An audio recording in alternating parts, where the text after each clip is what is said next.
Good afternoon. My name is Ashad Ahmed, and I'm a vetting officer for Circle UK Group. Today's session is titled Your Vetting Matters, What Can Go Wrong and Why It Matters. Hope you can see the screen. I want to start by making one thing very clear. Vetting is not just paperwork. It is not something the employer asks for just to slow people down. Vetting is about risk control. Security officers work in trust environments, offices, residential buildings, corporate sites, and public-facing locations. Clients expect that every officer deployed has been properly screened. Let me give you a real world scenario. An officer is deployed to sensitive sites. Later, during an audit, it's discovered their vetting file is not incomplete. This client does not see this as an admin issue. They see it as a trust issue. That situation affects the officer's deployment, the employer's credibility, and the client's confidence. This session is designed to help you understand how to protect your work, your income, and your professional reputation.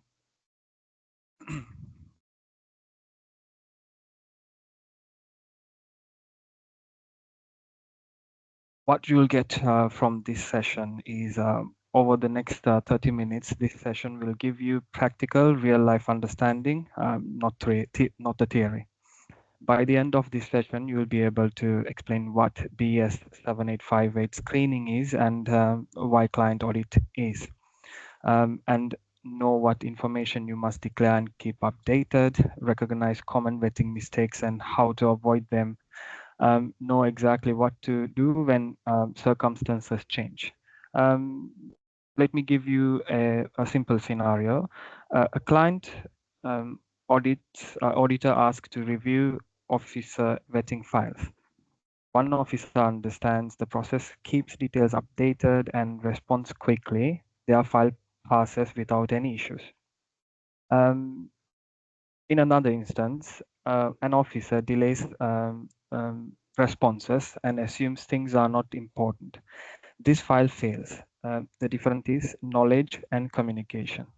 This session gives you the knowledge so you know what to do before problems arise, not after.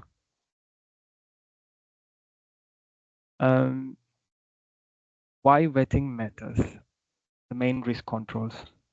Vetting exists to manage risks, and there are three main areas of risks. Compliance risk. Employer must meet industry standards such as BS 7858 and BS 7499. Clients audit these standards. If vetting records are incomplete, this can result in audit failures, not conformance, and contract risks. Operational risks. Here's a common situation. An officer is deployed urgently. Later, it's discovered that their 5-year employment history was not fully completed. That officer must be removed immediately. This leads to lost shifts for the officer, disruptions of operations for the company, loss of confidence from the client with the company that's providing the service. Moving on, professionalism and trust is lost. Clients trust the employer to deploy fully vetted officers. When vetting is correct, onboarding is fast, and trust is maintained. The key message here is simple. If something changes, tell vetting early. Most issues can be fixed easily when raised early. What screening covers?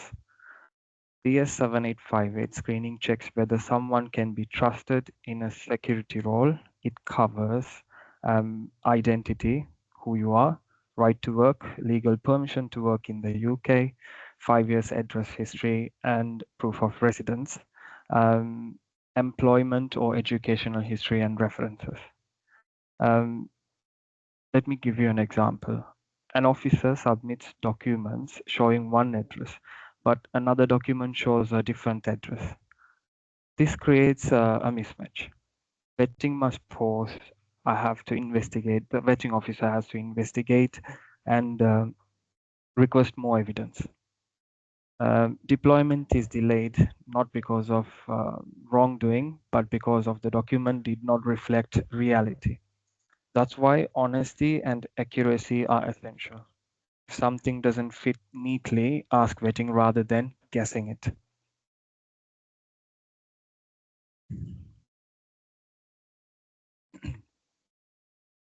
Your responsibility is what you must declare. Vetting does not stop once you are employed or deployed. You must immediately declare changes to your name, address, contract details, right to work status, employment changes, um, dismissal, dismissal gaps, and second jobs. Do not wait for vetting or annual checks. Um, for instance, you move house but delays informing vetting. Months later, an audit flags the address doesn't match, is incorrect. This becomes a compliance issue. Good vetting behavior is to inform vetting within 24 to 48 hours and to provide clear dates and documents, being honest and responsive. Um, SIA license holders should also update changes via their SIA online account. Um, think of it like insurance. Changes must be declared immediately.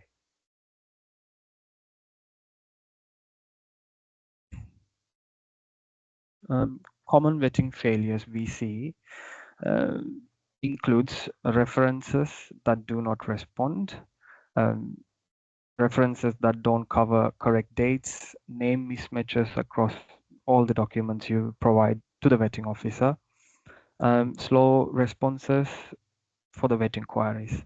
Um, for example, passport includes a middle name, but payslip do not. DBS checks rely on exact name matching, um, causing delays. Another issue is silence. When officers don't respond to vetting emails or phone calls, deployment is delayed or paused. So the key message here is if you are stuck, you have to call your vetting officer immediately and let him know.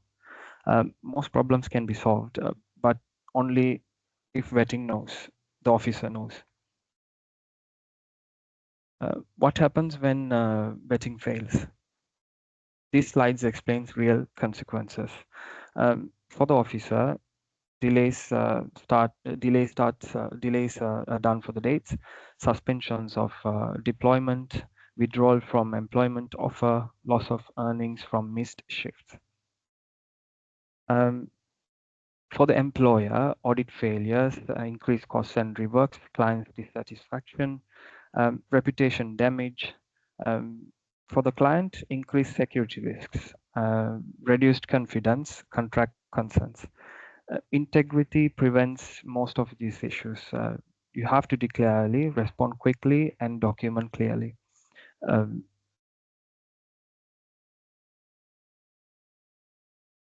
uh, the five golden rules on how to staying compliant. Um, you have to inform vetting 24 to 48 hours of any change. Provide documents as soon as possible, like tenancy, utility, right to work codes, IDs and NI proofs, or any name changes. Ensure names and details match across all the data, not even a single spelling mistakes, because if there's any spelling mistakes, it's a discrepancy, so it will be flagged. Um, Respond quickly to vetting queries. For instance, if a vetting officer calls, you should respond to him immediately. If you cannot answer or if you have any issues talking to him, you might be at work, you might be busy with your personal course, then inform the vetting officer with an email, a message, or returning his call. Also, if you are unsure, um, please ask without hiding anything. It's You can ask the vetting officer um, through any questions. He should be able to answer you. Keep digital copies of all the documents so you can respond faster when a vetting starts or the vetting officer calls to confirm. Let's jump into some real scenarios. For instance, scenario one, when you move house, so your address change, um, and you start into a new site shortly after. The correct action here is to inform vetting immediately and provide proof with address change. At least give him a call and inform that you have changed your address, and the proof will be provided, you know, as soon as possible. Disclosure. This is very important. Any criminal involvement must be reported to the SIA and the employer immediately. Scenario two, let's say sorry, scenario three is right to work. If your document expires in weeks or months, act early, do not wait. Tell vetting early for all these instances. Give dates and provide evidence as soon as possible. Here, I have a few questions just to see how you guys went through the presentation on vetting. You can answer this by typing in the chat box yes or no for each questions. Question one, if I move house, I can wait until my next annual review to update vetting. Is it correct or wrong? You can say yes or no in the chat. If I'm unsure whether something matters, I should ask vetting rather than hiding it. Does right to work issues stop an SIA license application or renewal? Thus, slow replies to vetting questions can delay sites deployment.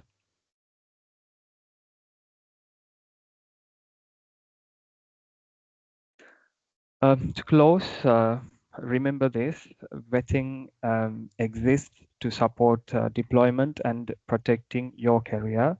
Vetting is not to stop you from working or to check if you are capable to work.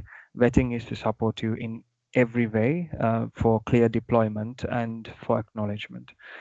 This is not to punish you. So if a vetting officer calls or emails, please respond to him so that both the employee and the vetting officer can work together to resolve any issues caused throughout the vetting process. If you need help, you can contact me on my number or email for vetting purposes, and do the same for all the vetting officers. You have to contact him. Thank you for your time, everybody. If there's any questions, you can ask me through the email or calling me. I'm more than happy to answer for all. Thank you so much, and thank you for joining the webinar. Thank you very much, Ashad. Thank you, I believe Benita. that was helpful. I just joined in quickly just to let you guys know that this is in our best interest to make sure that all of you guys has been vetted successfully.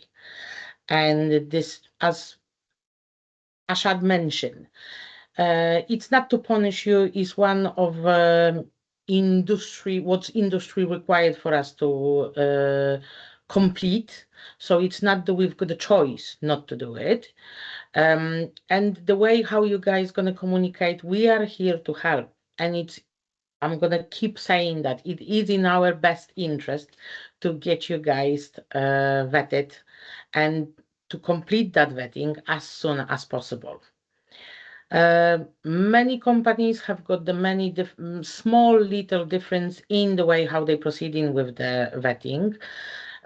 What we may encourage with our vetting officer in place is to get everybody vetted before they actually gonna start job, because what we observe at the moment is the 3 years vetting, which we're supposed to obtain before we actually employ somebody. That's going pretty smoothly. However, after the employments actually happened, that's become a different story. So to obtain the additional 2 years, sometimes this is just not happening. So I'm not saying that you guys don't want to cooperate, but I believe that this will be just a mindset that, I already got a job, so let them wait for the paperwork. Unfortunately, it doesn't work this way.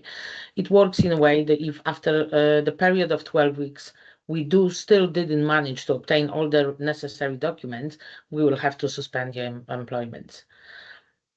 That's how the British Standard 7858 operates, and to keep our accreditations and to keep our contracts, we need to keep our accreditations. To keep our accreditations, we need to work with the BS 7858 and make sure that we're doing things right.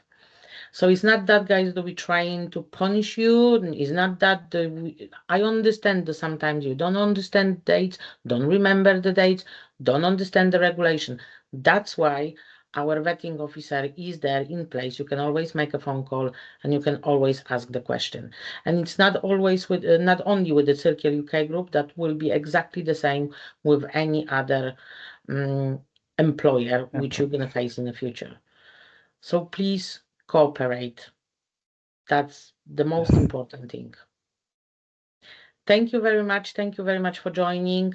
We are happy to answer any questions, even if you will have them in the future. You can always email hr@circleukgroup.co.uk, and we will be addressing all of your questions as soon as possible.